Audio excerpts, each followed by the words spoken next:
ವಿಧಾನ ಪರಿಷತ್ ಚುನಾವಣೆಯ ಮತ ಎಣಿಕೆ ಆರಂಭವಾದಾಗಿನಿಂದಲೂ ಮುನ್ನಡೆ ಕಾಯ್ದುಕೊಂಡಿದ್ದ ಸಚಿವ ಕೋಟಾ ಶ್ರೀನಿವಾಸ ಪೂಜಾರಿ ಅವರು ಕೊನೆಗೂ ಭರ್ಜರಿ ಗೆಲುವು ಸಾಧಿಸಿದ್ದಾರೆ. ದಕ್ಷಿಣ ಕನ್ನಡ, ಉಡುಪಿ ಜಂಟಿ ಮತಕ್ಷೇತ್ರಗಳಲ್ಲಿ ಪರಿಷತ್ ಚುನಾವಣೆಗೆ ಬಿಜೆಪಿ ಅಭ್ಯರ್ಥಿಯಾಗಿ ಸ್ಪರ್ಧಿಸಿದ್ದ ಬಿಜೆಪಿಯ ಹಾಲಿ ಸಚಿವ ಕೋಟಾ ಶ್ರೀನಿವಾಸ ಪೂಜಾರಿ ಅವರು ಗೆಲುವು ಸಾಧಿಸಿದ್ದಾರೆ. ಇನ್ನು ಕಾಂಗ್ರೆಸ್ನ ಅಭ್ಯರ್ಥಿ ಡಾ ಮಂಜುನಾಥ್ ಭಂಡಾರಿ ಅವರು 2079 ಮತಗಳನ್ನು ಪಡೆದು ಗೆಲುವು ಸಾಧಿಸಿದ್ದಾರೆ. ಎಸ್ಡಿಪಿಯ ಶಾಪಿಕೆ ಅವರು 204 ಮತಗಳನ್ನು ಪಡೆದಿದ್ದಾರೆ.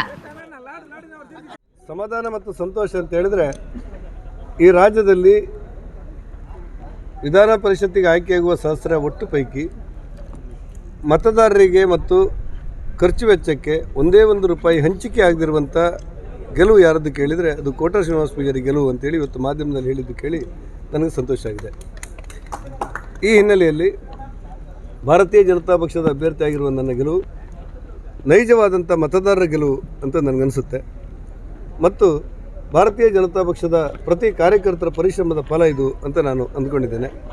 ನಮ್ಮ ಜಿಲ್ಲಾಧ್ಯಕ್ಷರು, ಎರಡೂ ಜಿಲ್ಲೆಯ ಅವಳಿ ಜಿಲ್ಲೆಗಳ ಅಧ್ಯಕ್ಷರು, ರಾಜ್ಯಾಧ್ಯಕ್ಷರಾಗಿರುವಂಥ ನಳಿನ್ ಕುಮಾರ್ ಅವರು, ಮುಖ್ಯಮಂತ್ರಿ ಬಸವರಾಜ ಬೊಮ್ಮಾಯಿಯವರ ಸಹಿತ ನನ್ನ ಕೇಂದ್ರದ ಎಲ್ಲ ತಂಡದ ನನ್ನ ಹಿರಿಯರಿಗೆ ಮತ್ತು ಭಾರತೀಯ ಜನತಾ ಪಕ್ಷದ ಪ್ರತಿಯೊಬ್ಬ ಕಾರ್ಯಕರ್ತರಿಗೂ ಕೂಡ ನನ್ನ ಗೆಲುವನ್ನು ಸಮರ್ಪಣೆ ಮಾಡ್ತೇನೆ.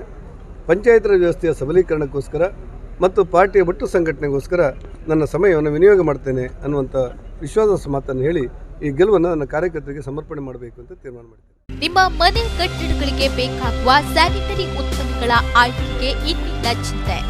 ಗುಣಮಟ್ಟದ ಸ್ಯಾನಿಟರಿ ಉತ್ಪನ್ನಗಳ ಅಗಾಧ ಸಂಗ್ರಹಕ್ಕೆ ಇನ್ನೊಂದು ಹೆಸರು ಭವಾನಿ ಎಂಟರ್ಪ್ರೈಸಸ್. ಸೇರಾ, ಜೆಲ್, ಆಸಿಸ್, ಆಕ್ವೆಲ್ ಕಂಪನಿಗಳ ಬಾತ್ಟಬ್ ಮತ್ತು ಸ್ಟೀಮ್ ಬಾತ್ ಉತ್ಪನ್ನಗಳು, ಸೋಮಾನಿ, ಸಿಂಫೋಲೋ, ಮೋಸಸ್ 7 ಕಂಪನಿಗಳ ವಾಲ್ ಮತ್ತು ಫ್ಲೋರ್ ಟೈಲ್ಸ್ಗಳು, ಜರ್ಮನ್ ತಯಾರಿಕೆಯ ಎಂಸಿಪಿಎಲ್ ವಾಲ್ ಮತ್ತು ಫ್ಲೋರ್ ಟೈಲ್ಸ್ ಹಾಗೂ ಜರ್ಮನ್ ಕಂಪನಿ ಗ್ರೋಹೆಯ ಟ್ಯಾಪ್ಗಳು, 10 ವರ್ಷಗಳ ವಾರಂಟಿಯೊಂದಿಗೆ ವಿಶ್ವ ದರ್ಜೆಯ ಬಾತ್ರೂಮ್ ಮತ್ತು ಕಿಚನ್ ಫಿಟ್ಟಿಂಗ್ಸ್ಗಳು ಲಭ್ಯ. ಇದರೊಂದಿಗೆ ಫಿನೋಲೆಕ್ಸ್, ಆಶೀರ್ವಾದ್, ಆಸ್ಟ್ರಲ್ ಕಂಪನಿಗಳ ಪೈಪ್ಗಳು. ನಿಮ್ಮ ಅಗತ್ಯದ ಸ್ಯಾನಿಟರಿ ಉತ್ಪನ್ನಗಳಿಗಾಗಿ ಇದ್ದೇ ಭೇಟಿ ನೀಡಿ. ಭವಾನಿ ಎಂಟರ್ಪ್ರೈಸಸ್, ವಿಶ್ವಾಸ್ ಟವರ್ಸ್, ಕೋರ್ಟ್ ರೋಡ್, ಉಡುಪಿ ಮತ್ತು ಅಮರ್ ಕಂಫರ್ಟ್ಸ್, NH66 ಪಡುಬಿದ್ರೆ.